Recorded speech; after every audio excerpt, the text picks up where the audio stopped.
After over a week since the start of the NBA season, the main story right now, the Lakers finally earning their first win of the season over Phoenix after getting off to a terrible 0-3 start. How's it going, guys? My name's Wilson. With a couple teams getting off to slow starts, there will be likely at least a couple head coaches who won't last the entire year without getting fired. Some of them are clearly in the hot seat and are obviously disliked by their fans. With that said, here are 4 current NBA head coaches who will likely get fired before the end of this season. Tom Thibodeau. After Jimmy Butler shown frustration right before the preseason and intended to badly get traded, which couldn't happen because Tibbs, who's still stuck living in 2010, had no interest in dealing the shooting guard, whom he drafted and coached while with the Bulls. Tibbs helped the Wolves snap a 13-season playoff drought and wants Jimmy there so bad so he can make the postseason for a second straight year.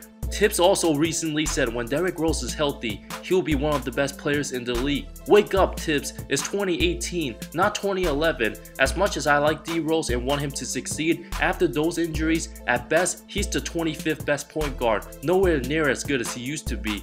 Karl-Anthony Towns getting off to another slow start as a potential superstar in the making, attempted a total of 16 shots his first 2 games, certainly not using his franchise player to the fullest potential. Towns is supposed to be taking the most shots and would be getting the ball constantly under most coaches. Known as a great defensive coach with the Bulls, if Cat and Wiggins continue to struggle defensively, Tibbs' system is clearly not working, especially playing Taj Gibson, who's a good role player. Having him and Gorgie Deng attempt more shots than Cat is unacceptable. Minnesota, after getting Butler, had so much promise for the future and now becoming the laughingstock of the NBA. Tibbs was a top 5 coach with the Bulls, posted a 255-139 record, but in his 3rd season with the Timberwolves, he's still under 500. With Tibbs, Jimmy, the Wolves management and ownership in different pages, and Towns not excelling with the team, I predict Tom Thibodeau will be fired by January. Luke Walton. OddsShark's opening odds puts Coach Walton the favorite as the first NBA head coach to leave his position this season.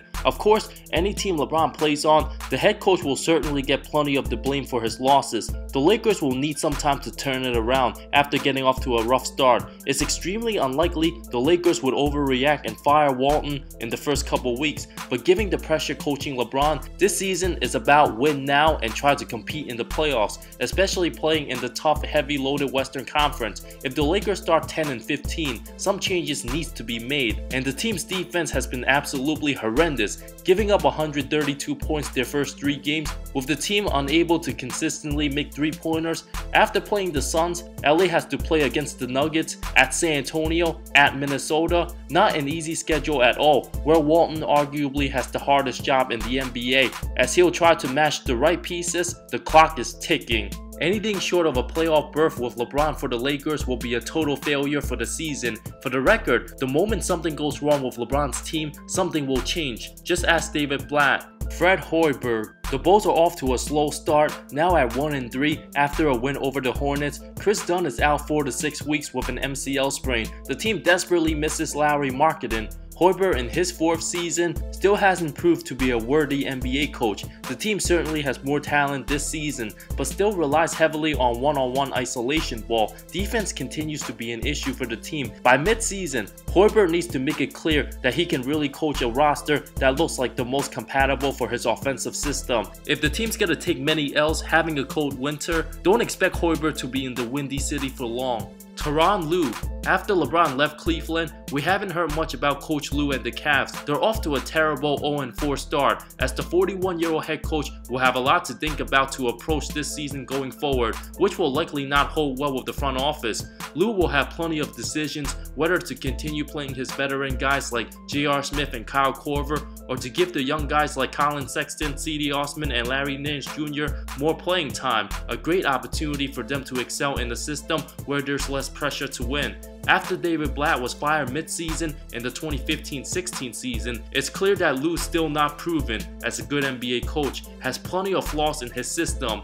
This season will be a huge challenge ahead, especially when LeBron's not there to coach the team. Nevertheless, when James and the Cavs won the title in 2016, of course LeBron got all the credit when Lue got none of it. So it doesn't seem likely that Tyronn Lue will last much longer after James took his talents to Los Angeles. My most honorable mention includes Scott Brooks, where Washington still has been mediocre after replacing Randy Whitman. The duo of John Wall, Bradley Beal, and Otto Porter are good enough to win 40+ games under every head coach, but the Wizards do need someone to take that group to another level, and if this isn't the time, it will never happen. Many people also believe Billy Donovan's in the hot seat after a slow start, but I believe Russ and PG will turn it up and will be good enough to win 50 games in the Western Conference. Out of these 4 guys, who do you think will be the first coach to get fired? Who won't be fired? Let me know in the comments below. Thank you so much for watching this video. I talk NBA comparisons, amazing storylines, NBA history, and anything basketball that will interest you. If you love the NBA, subscribe to my channel. More great stuff coming soon. See you next time.